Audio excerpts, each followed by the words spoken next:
My dad joined Starfleet because he believed in it. I joined on a dare. You joined to see if you could live up to him. You spent all this time trying to be your father. And now you're wondering just what it means to be you. It isn't uncommon, you know. It's easy to get lost in the vastness of space. There's only yourself, your ship, your crew. You really want to head back out there, huh?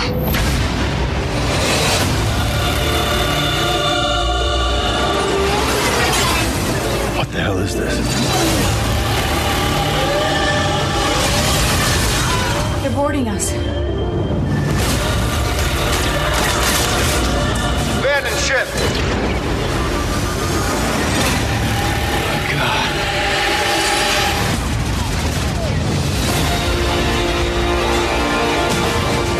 I know why you're here. Why we are all here. Our captain will come for us. Mercy will be the last thing on his mind. I am counting on it. Fear of death is illogical. Fear of death is what keeps us alive.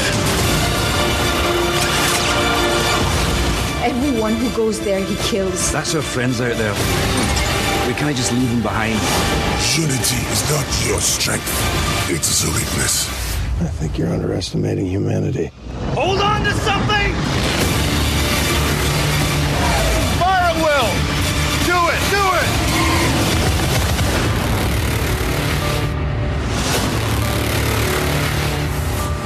Pardon me. He likes that scene.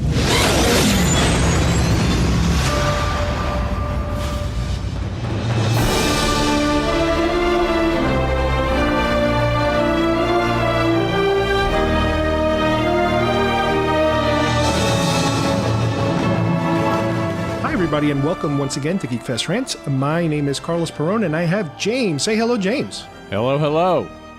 Well, today we are going to be, I guess you could say we're following up on an earlier episode from a few weeks ago. We did a big history of the Enterprise, Star Trek Enterprise show, and we did a lot of speculating because at the time Star Trek Beyond hadn't come out, and now we both had a chance to watch the film.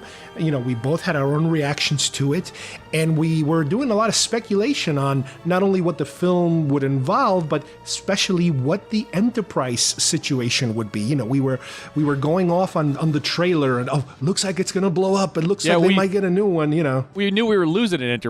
We didn't know we were going to get one so quickly. Right. And we are going to go over all that information for you. So let's start off with the movie itself. I saw it locally here in a theater here with my son. I saw a 3D presentation. What kind of presentation did you see? IMAX 3D, but it was probably more like that Minimax. There's two versions of IMAX. There's the great big real IMAX, and that we see like in Lincoln Square in New York and some various other places. And then a lot of theaters are calling themselves IMAX, but it's just a larger screen. You know, I'm okay with it for most movies. Mm-hmm. I wish they wouldn't call that IMAX. I wish they'd have another name for that because IMAX is IMAX, you know? Yeah. I mean, it's funny because sometimes when you go to an IMAX film, you know, the real IMAX, and you do get that slightly curved screen and that big feeling. But sometimes I go to a regular theater and it's almost like you luck out because the screen is enormous and it is not any kind of premium presentation or anything, but it just happens to be a great big theater. And that's where I saw this one. It was a nice big screen, which I'm glad because sometimes, you know, when they put you on, you know, you go see this movie and it's in a smaller screen and you kind of feel like you're like the leftovers of the movie theater or something. Yeah, but I feel mine was like a perfect presentation. It sounded good. The crowd was decent. Everything worked out just fine. So I was excited to see the movie. I was excited that it was a good situation, that I didn't have to worry about yahoos and crazy people and fans getting too worked up or too dressed up. It wasn't opening night. It was a couple days in, probably about 2 days in. And I had an idea that people were liking it, but, I wanted to see it for myself. I did not see, we've discussed it a number of times, I did not see, the first Star Trek movie ever that I did not go see was Into Darkness in the theater, and I just had bad taste, and I did not want it. I eventually watched it. I wasn't even sure I was going to, and I wanted this. I really wanted this to make up for it, and I feel it did, and then now we can explain how. Yeah. Well, that's the thing. These new J.J. Abrams films, and this one wasn't directed by J.J., but he was the producer, obviously, because he's still attached to these things. It's still his new universe. Yeah, it's his alternative universe, if you will. It's an alternate timeline. That's how it's explained in terms of how we start with the first film, then all of a sudden you do have classic Spock and new Spock, and how we are viewing a different alternative, I don't know if you're going to call it a dimension, but an alternate timeline of the stories. Things are happening in a different manner. Yeah, it's nothing new because right from the original series, if we're going to just like tippy-toe into it, people who have a problem with the new cast and stuff, you needed to have a new cast, or you needed to have a new group of, a new group of actors that play different characters. So at least they did it this way. If eventually they branch off, okay, fine. I think they're going to do that with Discovery, and maybe there'll be other things.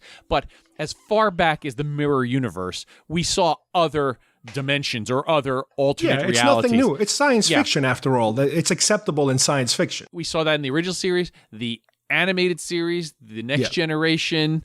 You saw it in Deep Space Nine. So there's nothing crazy about it. The fact that it's all these years later with new actors became a little sacrilege to some people. But no, that never bothered me per se. I understand the theory. And they brought Nimoy in, and that kind of made it it made it an extension of his life in how he wound up in this other dimension, universe, alternate reality, whatever word you want to use, and I was fine with it.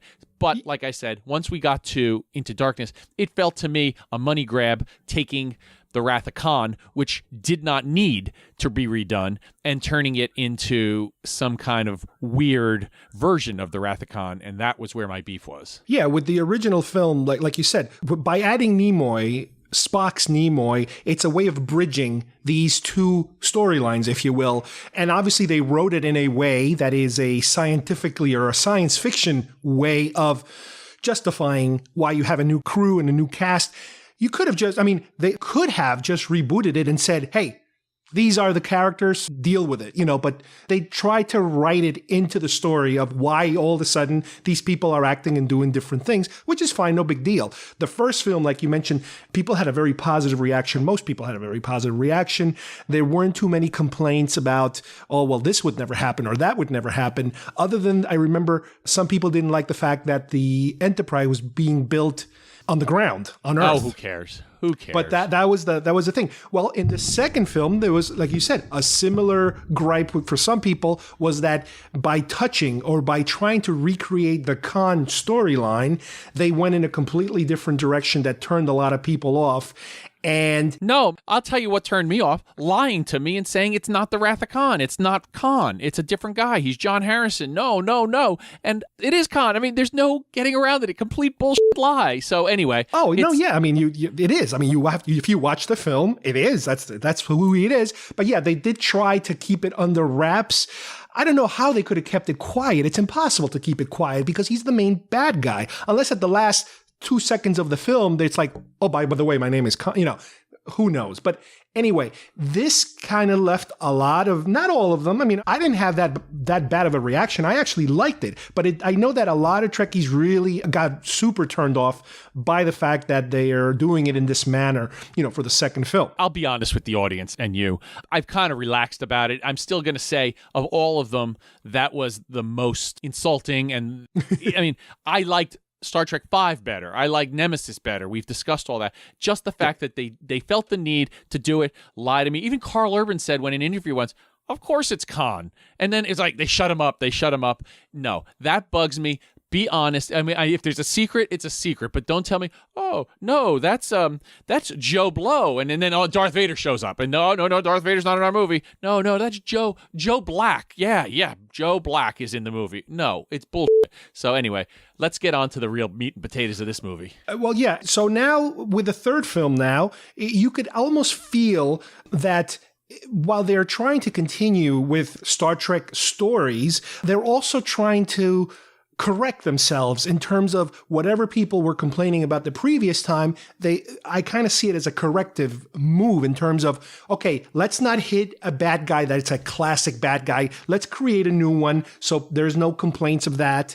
Let's give the characters their usual things to do. And this movie, more I think than the first two, is completely peppered with Easter eggs and callbacks and homages, if you will, to just about every Star Trek franchise element that existed before. And they had to do that. Here's why they had to do that. It's the 50th anniversary. Yeah, that too, yeah. The movie is representing not only the next in this series, but it is representing the entire Star Trek universe in this 50th anniversary. And they did that with James Bond on the 50th. They did also on the 40th of James Bond. They had a lot of callbacks with stuff. I think movies do that. Sometimes they get too overwhelmed with trying to be reverential.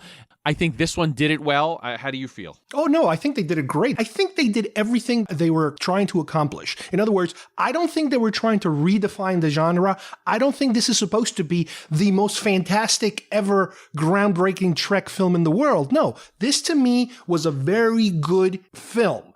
It might not be the best, but it was a great... Yeah, it wasn't the worst. It was almost like a very good episode of Star Trek. You know what I mean?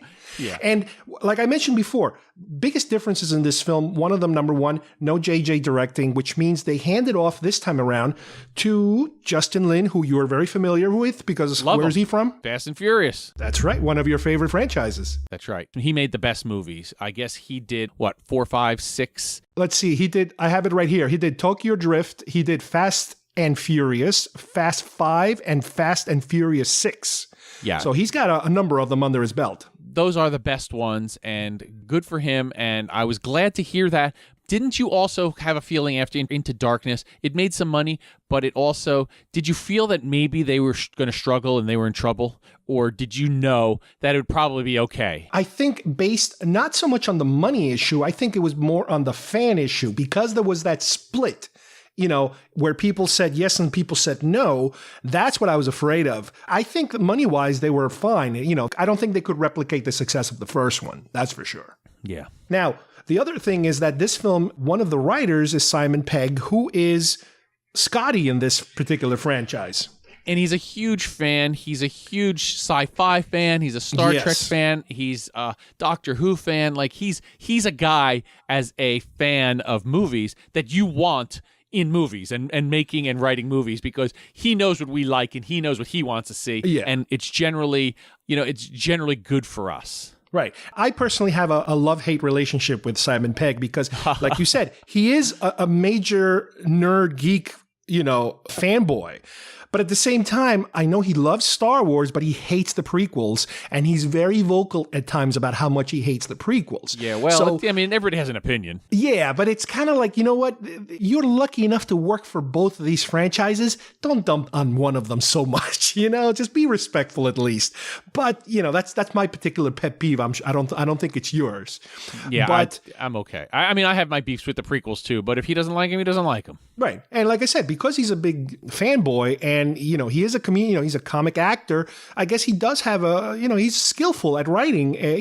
There was some pretty witty dialogue in this and a lot of callbacks, but let's just go over quickly the story itself. It's a typical Trek, we're out doing our missions. Kirk is getting a little tired and he's like, yeah, whatever, another day. They go visit their main space station to kind of rest. And all of a sudden they're attacked by this new alien force that has all these little tiny ships that just penetrate whatever they're targeting, and they just tear it to shreds. And that's like how in bees. They're like bees or something like that. They're like insects. Yeah. And this is how we lose the Enterprise. It gets completely obliterated to the point where there's a scene where it's being cut to pieces and the nacelles are falling out and the middle is falling out, and then all that's left is basically the saucer and a chunk of the neck. and they actually start cutting at the neck area so the saucer separates, which is something we were talking about last time. But they had to separate the saucer from the neck for it to have control, I guess, a controlled landing or something. So there's a lot of drama. You forgot the part that they pick up this alien woman. Yeah. And it turns out by the end that she was in on it in a way. And she's carrying the MacGuffin. Yeah, exactly. So there's a little bit of a mystery. There's a little bit of who's this person? How does she play into it? And then all of a sudden it's who's the baddie. Right. She's supposed to have like some kind of amulet or something. Relic or something. And then it's like, well, why are they attacking us? So they kind of make the connection. Okay, they're looking for this, whatever the hell this thing is. So in the process of being attacked, as we mentioned earlier, ship is damaged, the crew gets ejected, the majority of them get captured. The ejection pods all get captured by the bad guys. The dish crash lands. Scotty also gets ejected, but he's one of the few that is not captured because he actually escapes on a torpedo. Yeah, his escape is pretty awesome, and and I did feel a little bit of the Fast and Furious in that scene. Yeah, and they worked it out neat, and like, oh my god, I'm at the end. It's like the typical, we're at the end of the cliff. It's a literal cliffhanger, and then oh my god, now he's got to get exactly saved. It's a cliffhanger. So you have, at one point you have three things happening at the same time. The crew is being taken hostage. They're prisoners to the bad guys, and we're trying to discover who these bad guys are. They look a little like the Jem'Hadar from DS9, but they're not. They're something different. But we are not told yet what is the purpose or what is it about these bad guys that is special. They're kind of giving it to us in little tiny bits and pieces.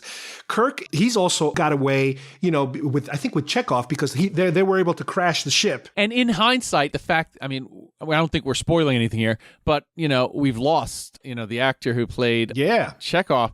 And he did have a good part, and he did wind up making a difference. He wasn't just there.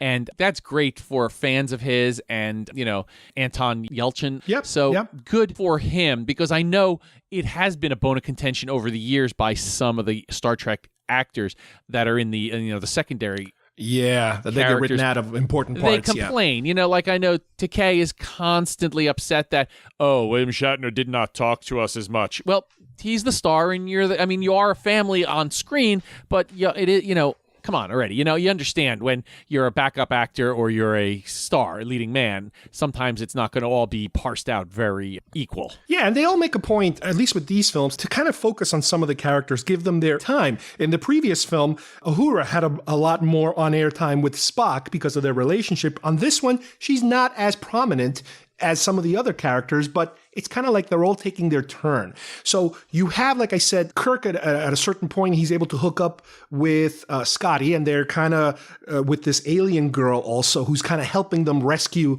their crewmates. And the film basically progresses to your standard, okay, now we know what the secret weapon is. This relic is some crazy thing that completely eviscerates people, and it could go off, and the bad guys want to bring it to that space station, which is the Yorktown space station or something like that. And Starbase. Right. And in order to get out of the planet, they are able to find, by some weird manner, an old ancient Federation ship that resembles the old Enterprise model, the X models of Enterprises. The NX-01. Right. This one's called the Franklin, so it's not supposed to be an Enterprise, obviously, but it's that model of ship, more or less. Similar. Right. So they manage to kind of fly over, they rescue the majority of their crew, and they fly over to intercept the bad guys as they're attacking. And they come up with a way of interfering with their signal, which is kind of cheesy, but who cares at this point? It's basically music, old human music.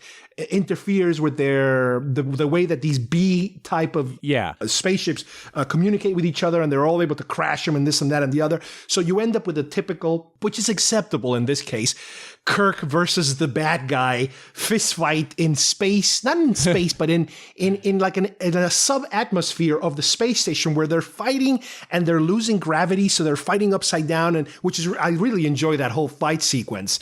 And you get to the point where, okay, finally Kirk defeats the bad guy, and we finally also around the same time learn who the bad guy is, because all this time I kept thinking to myself, this is weird. We're going through this whole story, and there's nothing really special about the bad guy other than he's a bad guy and he's got some mysterious background that it looks like we're never going to learn. And we eventually do learn, they make the connection that the bad guy was an old Federation captain that was, I guess, stranded with his crew in that planet, in that ship. He took it like he was abandoned. In reality, right. He lost his mind. Lost. He basically lost his mind, and whatever weird thing is happening in that planet from the fauna or the animals there, he started to change and his crew started to change. They all started to physically change into this weird race that at the same time lost their mind. Is it in your mind that most of the other people are his crew who've evolved into this creature, or are these still other aliens that he's wound up? I think it's a combination of his crew and the people he's been capturing all this time, because he is capturing a lot of them. He needs people alive for some reason, I guess, to turn them into more crew members. And I'll tell you what, Jayla was the friendly alien who was trying to help them and everything. I mean, I loved her. She was a breath of fresh air, and it was very Lilu-esque from the Fifth Element. And I liked her, and I liked that whole idea that she was kind of weird, but she was pretty smart and willing to help and stuff like that. Right. Now, we talked about this before. The bad guy, the lead bad guy, is played by Idris Elba. And I remember you mentioned that it was a little unusual that they underused his face until the end. This is a handsome leading man. I mean, he's got a lot going for him. And the fact that they and you know, when you go to film school and it's like, you got to show the eyes, you got to show the face. And most actors realize that too. And they're like, very rarely will a good-looking leading man type actor be willing to take a part that he's so covered up. And it was odd in this case, unless he's a huge fan and he said, yeah, I just want to do it, and they're paying me a lot of money and I don't mind, and I'll have my comeuppance in my reveal scene, or it just was overlooked. But it just seemed to me you've wasted an opportunity to have like a real good-looking, talented guy in Star Trek. It's kind of like, oh, well, you got this guy. He's ironically, for whatever reason, willing to participate, and then bang, we're going to cover him up with a mask. And that's something also that it's a little strange. I remember while I was watching the film,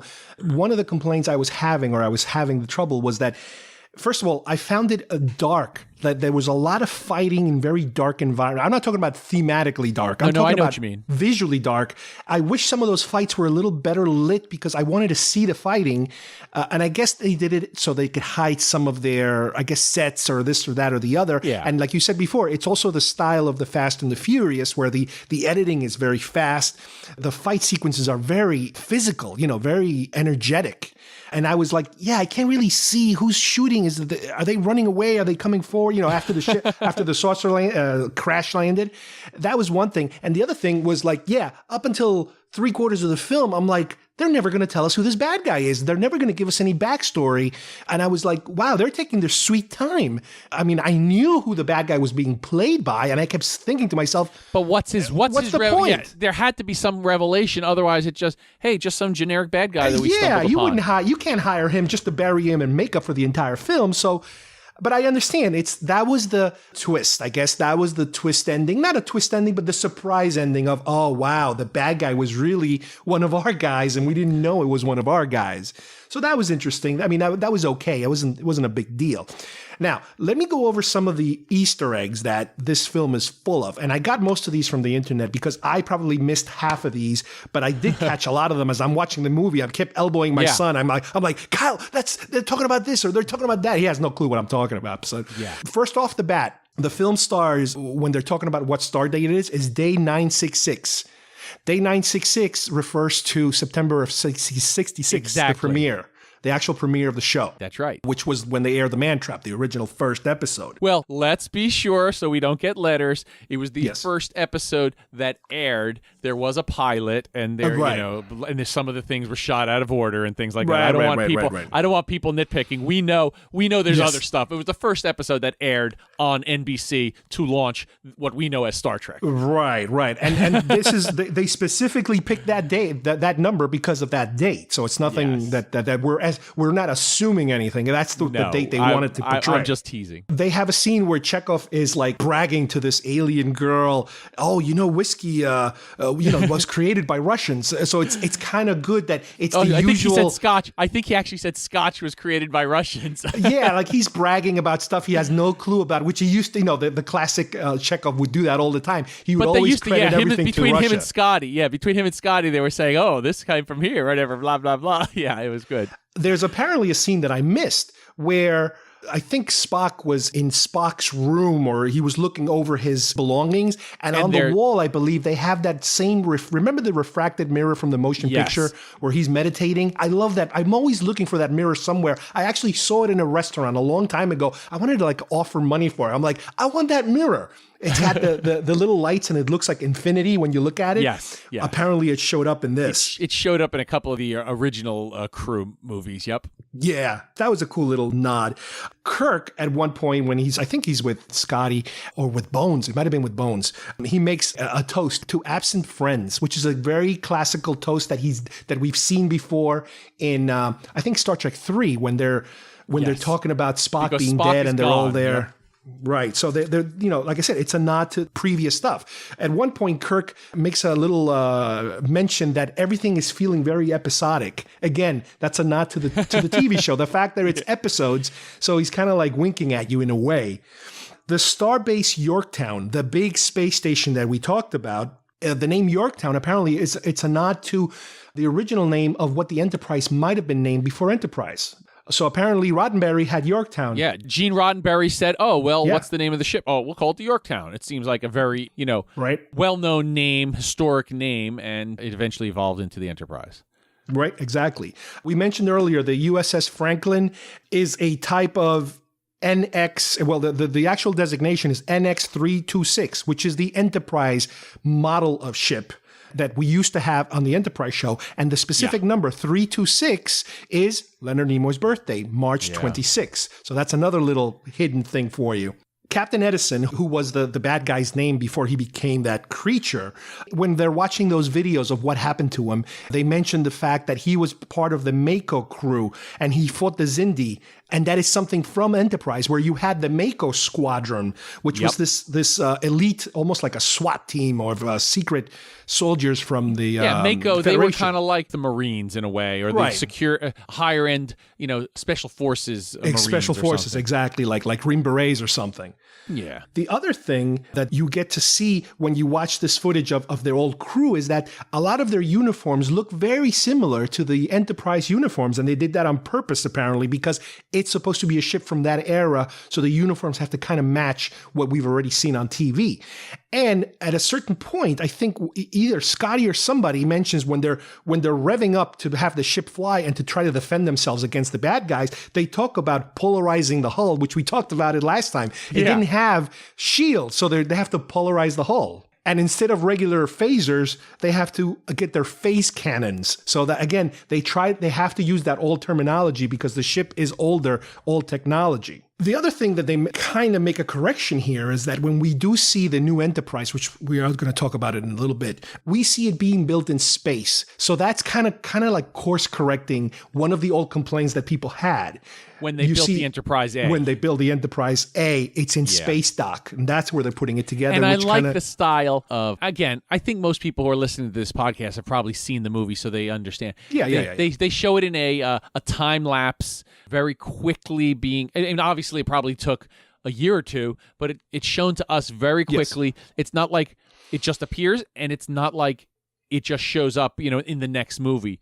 We actually get to see the creation, which we've never really seen in that. We've seen pieces of it, but this is when we get the Blu-rays, it's going to be cool to slow it down to see, look, how do they actually build a starship? And it's going to be nice to see that progression and slow it down. And then also we've been able I wanted to see what's the differences. You're seeing it, you get an idea, and then your mind is like, well, was that there or not? And we've been fortunate to find, artwork and artist renditions and pictures since the movie has come out. Yeah, we couldn't find anything officially from the movie, but you found, like you said, the conceptual artist who drew the graphic model in his website he has all those pictures, which are great. And I'm going to obviously use these pictures and try to link to them because they're great looking pictures. It winds up being a nice little thing to be able to look back on and say, yeah, I can see the differences. I can see how it's still honest to this universe, but it has some pieces of the old Enterprise that, from the motion picture era. Mm-hmm. Yeah. Now, we also get a nice nod to the classic crew because Spock is looking at a picture. This was great. Of the entire classic crew. I believe the picture came from Star Trek V, people are saying. Yes. And it's everybody in their red uniforms, very classy looking, very respectful of the original crew. And there's no question, if there was some question still, because even though Leonard Nimoy is literally there in this world at some point, but there's no question that they do exist someplace else. And that meant something to me because that's my Star Trek. Well, this is because the entire scene was about Spock finding out that Ambassador Spock had died, and he's going through his belongings, and it was a quiet little special moment in the film where the fans really, and the people that like this film, this is Spock's time. This is the homage, the tribute to Leonard Nimoy part, and at the same time, it's a tribute to the whole crew. So that was really cool the way they did it, and a tribute to basically where this whole Star Trek came from. And even though they didn't show them in their 60s uniforms, they didn't have to. They were the actors and they were the crew. Right, and this is why I really enjoy the fact that we're dealing in an alternate timeline, because if this was a complete reboot, you could never have that. You could never acknowledge the physical presence of these original actors because it would be contradictory. There would be no reason to do that. It was smart for them to do this, just as we've said. It was smart of the Doctor Who producers to go forward from what we had so they could mine that past and to not just abandon it. It was, it was important to the fans. It's important to the continuity. And then same thing with this Star Trek. They can theoretically, if they're desperate, if they need to have a crossover, they can dip over. You could get Patrick Stewart. You can get, Voyager crew. You can get any of these people to participate because we've acknowledged they exist simultaneously. Right. And as we're going through these Easter eggs, you're going to keep hearing certain things that are, wait a minute, that is so familiar. Here's the thing. The type of music that they end up using to disrupt these bad guys is the Sabotage song from the Beastie Boys, which was used in the first film. So in a way, they're kind of honoring the first film. And you want to know something? Talking about crossovers, Sabotage exists in our world. Maybe the Chris Pine crew is actually the future of our world, and the original series people were an alternate universe, Right. And the members of the Beastie Boys in the original series are probably all accountants. Yeah. And in this world, in our world, they're rap artists. Okay, that could work. I can get with that. The pods, this is a cool one. The escape pods are called Kelvin pods. Yes. And if you remember, the USS Kelvin was the ship that his father died in. Yeah, that's a way to have a crossover to say, hey, as a result of that, everybody needed to be able to escape because of some catastrophic chaos, and that exactly because they were saying something about how the bridge never had escape pods, so his father couldn't escape. The other cool thing, and I think we mentioned it once before, the name Kelvin comes from JJ's grandfather. Yeah, it's a way to get an homage in all of the movies he's involved with, and they did it even in The Force Awakens. Oh, yeah, they snuck it in there, the Kelvin Ridge, I remember, Yep. Spock and McCoy, they usually have that same banter that we're used to, where they're just annoying the crap out of each other, and it's almost like they always put them together just so they can grind on each other's nerves. And it worked. When they're alone together, how, like, when Jim Kirk is around, they're kind of more respectful, and but when they're on their own, they're like two cats in a bag. They turn into little kids, basically. They're both at the worst behavior. There was a reference, I think by Kirk, the Green Space Hand, which was an episode of the original series. I think it was called Who Mourns for Adonis, where a big giant green hand comes and grabs the ship or something. Again, these are direct nods to original stuff. They have a scene where you have Kirk's birthday having take place, and he's kind of weird. He's feeling old and this and that. And that's like in the Wrath Star of Trek Khan. 2. Exactly. Yeah. They're having Sorium brandy, again, one of these items that we used to hear, just like the Romulan ale. The Sorium brandy was the other, illicit liquor that people were trying to get. Commodore Paris. Now, she's the big chief that Kirk is trying to, being offered. Is that kind of a tie-in like Tom Paris? Well, that's what they're saying, that she could be related to Tom Paris in some shape or form. The Stone of Gaal, that weird artifact that we talked about earlier, that in the beginning of the movie, it's just like a throw out kind of silly thing that ends up being the bad weapon. Apparently in Star Trek The Next Generation, in an episode called Gambit, they have a very similar device that is used to destroy people. So people are saying, wait a minute, this might be, again, a reference to The Next Generation. This device being discovered in a different manner in an alternate universe.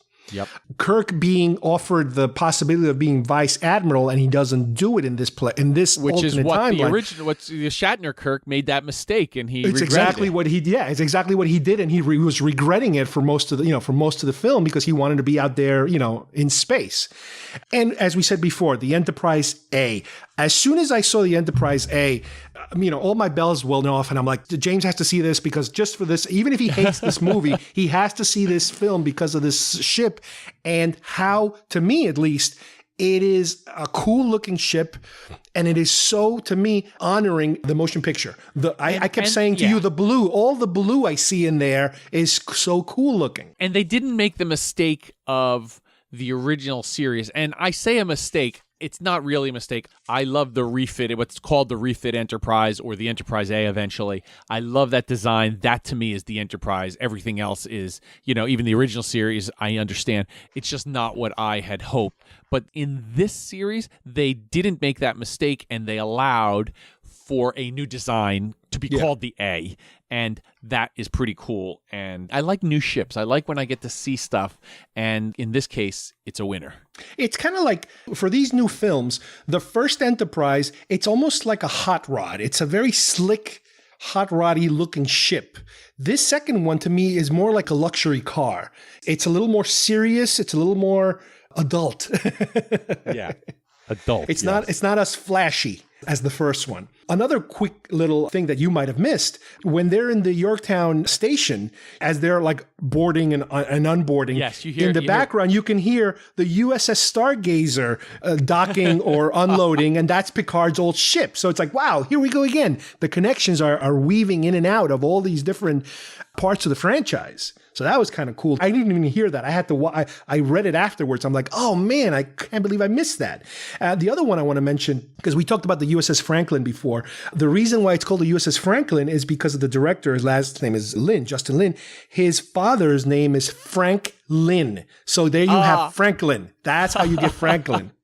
So it's an homage to his dad, which is kind of cool too. Now, let me just mention one quick thing before we start kind of wrapping things up. One of the controversies that, I don't know if you want to call it a controversy, that happened with this film right before it came out, which was a little bit of an unexpected news, was the fact that all of a sudden it came out that the Sulu character was going to be portrayed as a gay character. It's not a controversy, but it turned into It was a little bit of a blip before the movie came out that all of a sudden, I don't want to say it's got negative publicity, but in the manner that it was presented, it was supposed to be from Simon Pegg's idea, a way of honoring George Takei. So George Takei, the man, is gay, and he came out and he was very brave and very at the time, it could have hurt his career in the sense that, oh my goodness, a Star Trek character, blah blah, Star Trek actor, so on and so forth.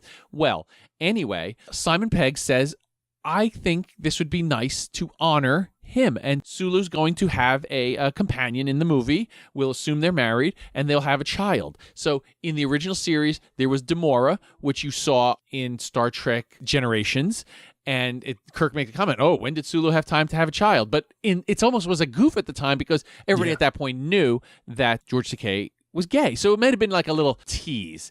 Then in this case, so George Takei says, no, because he's very protective of the Sulu character. He, where he lived, he was a captain. No, he was a captain. I'm not coming back to be a crew member. He was a captain at this point. Okay. Well, he said, no, the character was not gay. The actor was gay. And so it almost made, a nice thing turn bad.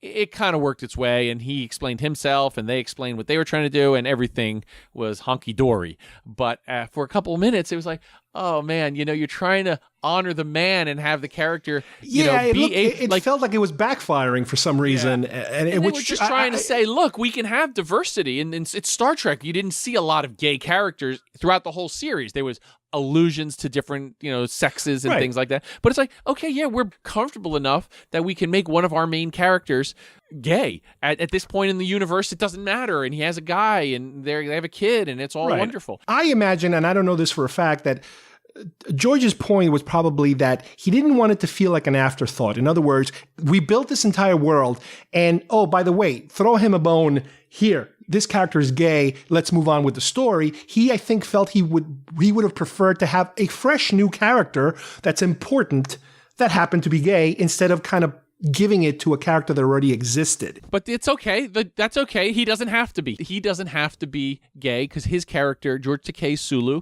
was not gay. Okay, right, that's and he's fine. not. That's the whole point. This is an alternate universe. Yes, in this universe, everything works out. It all right. And like I mentioned, I think I was mentioning to you or somebody, it's like, well, you don't just write them off. There has to be a scientific reason in the show for one to be gay and one not to be gay. Just like you might have, evil Spock and good Spock.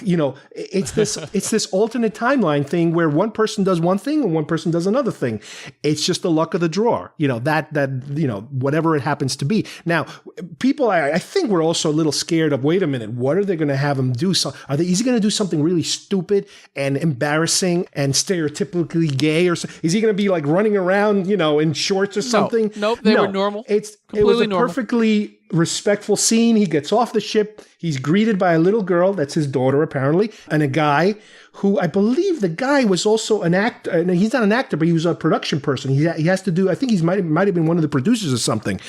And they all hug and walk away. I guess they're all going to their home or something, or this must be like a rest stop or R&R or something. Well, it's Yorktown. It's the Yorktown. It's a star base. It's like, right.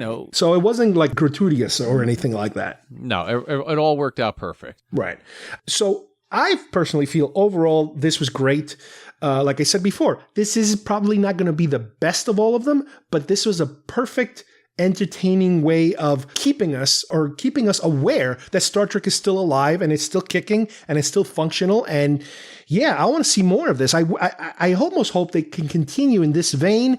Maybe you can dip into a little stronger bad guy, a more memorably original bad guy. I don't know if you want to dip into classic bad guys anymore. Leave the classic ones alone. It didn't work out too well last time. To me, the Star Trek universe is supposed to be infinite. It's supposed to have bold adventures and new ideas and things we've evolved and all the catchphrases through all the different generations of Star Trek.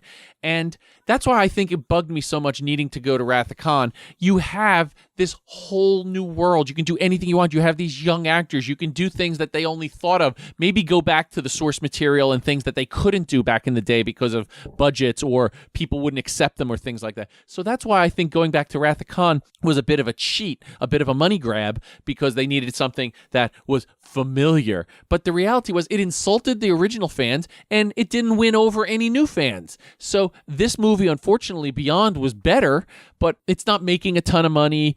It's not. It got very good reviews. It got some of the best reviews around this time. It's just not going to blow away the internet. It's not going to blow away the box office. And so, after all said and done, that's how I think maybe Into Darkness hurt them, and it was not necessary. It was like a self-inflicted wound.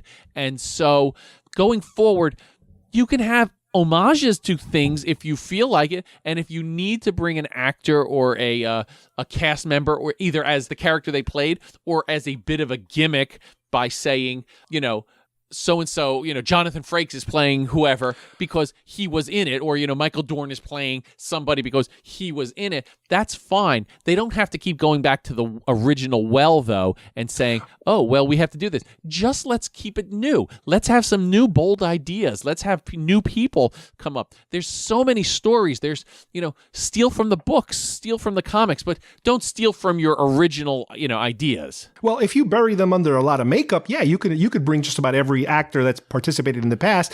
But if you do want to go, that's not even necessary. That's not even no. What I'm saying. But if you do want to dip, don't keep. If you do want to dip into a time travel-y type of thing, you could say, you know what? We've done the classic crew. If you want to time travel, why don't we go to the next generation people and say, like you said, a Picard, an encounter with Picard. Let's not even keep going the same gimmick. My point is, go forward. Go forward in Star Wars. Go forward in James Bond. Go forward in Star Trek. You don't have to keep going back to Blofeld. You don't have to keep going back to Darth Vader. No. I'm not saying making them the crux of the story, but I'm saying if in the middle of an original story, you have a sequence that takes place of some old records, like an old file where you have Picard talking to somebody or something, and they have to shoot it brand new, that would be interesting. Yeah, that would be okay. I think, but like I said, a lot of these movies, we love the idea that they include stuff, but I think we had a fear of it, and I think now we know for sure it might not have been a great idea to have to go back to Han, Luke, and Leia. Go forward. You mentioned them. They were there. Han Solo wound up being a pawn just to be killed. And Luke had no words. I think the next movie will be okay, and we'll have some action from him. And Leia was, you could take her or leave her at this point. It's Carrie Fisher did her job, did was asked of her. But let's go forward. Let's not obsess on the past. And all these movies that are coming out, Blade Runner 2, will have Harrison Ford in it. James Bond just used Blofeld. Wasn't necessary. It hurt the movie. So I hope there's a way that Star Trek can come up with fresh new ideas while moving forward. Well, let's just mention one last quick thing here is that the next time we're going to probably see Star Trek is going to be having to do with the new television show.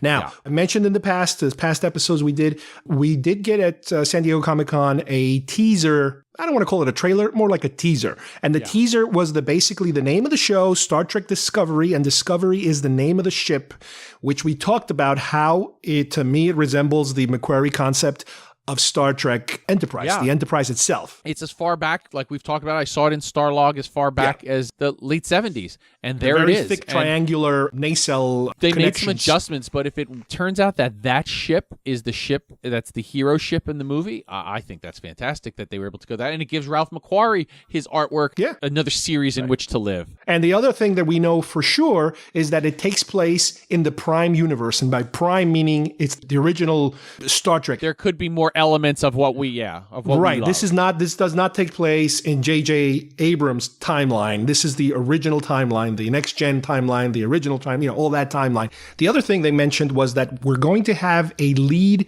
female character, and there's going to be one apparently gay character, which is something that people, in the past, and as we talked before, has been talked about that hasn't been included yet. I also heard that the show is having multiple leads. So in other words, you're going to explore the different lives of different people, within this ship.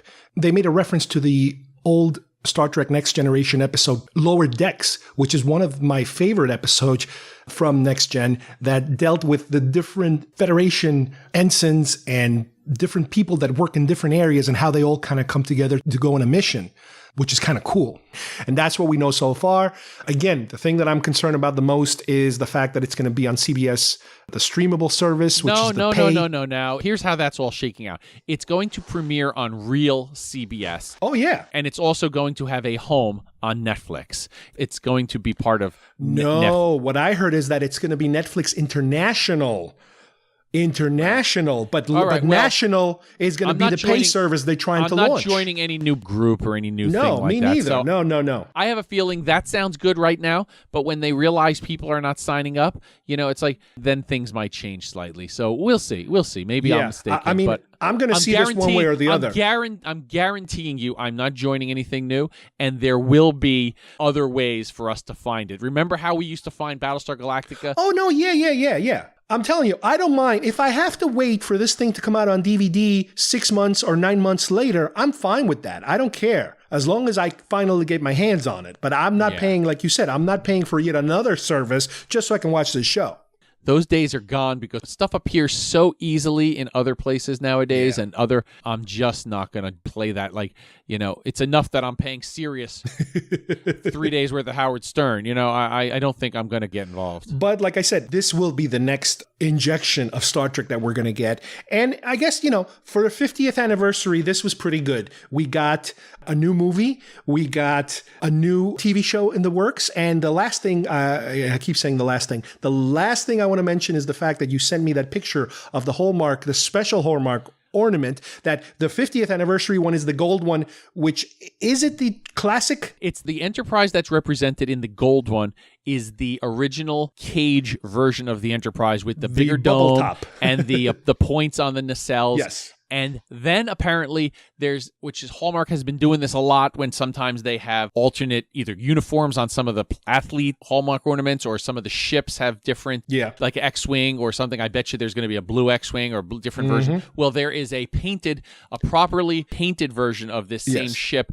which has just arrived in my hot little hands, which is a Comic-Con, New York, San Diego, and some type of Star Trek anniversary exclusive. Yeah, unfortunately.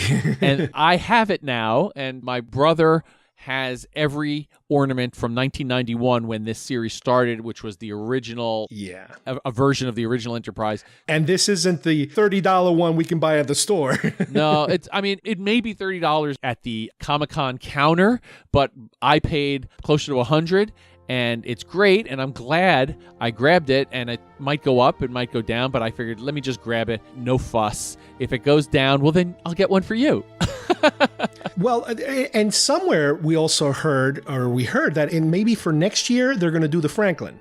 Yes, that's already been announced at the same Comic-Con or one of these events that they've already shown that next year's will be that. So good for them that they're actually moving forward. We thought it would have been bold this time to release in October. Wait till the movie's out, say an undisclosed ship, and then release the new Enterprise A, or the Franklin this time, and next year release the new Enterprise A. So hopefully, we'll see some more Star Trek related Hallmark as it progresses. Aside from the usual, talking things. I love the ships and that sort of thing. But anyway, let me just first thank James for joining me today. And thank you guys, as usual, for listening. And we will see you soon here at GeekFest Rants. Bye-bye, everybody. Bye-bye.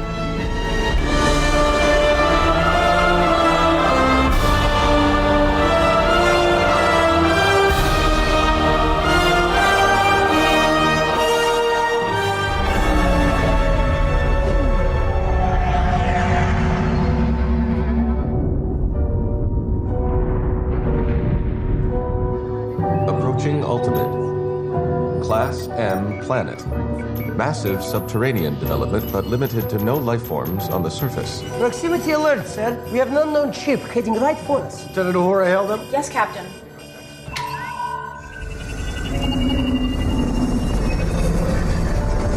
No response. I am picking up some kind of signal. They're jamming us. Magnify, Mr. Sulu.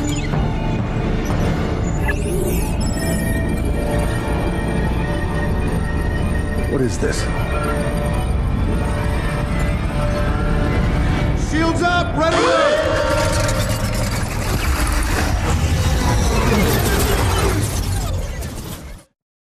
Blah, blah, blah. Dun, dun, dun, dun, dun, dun, dun, dun.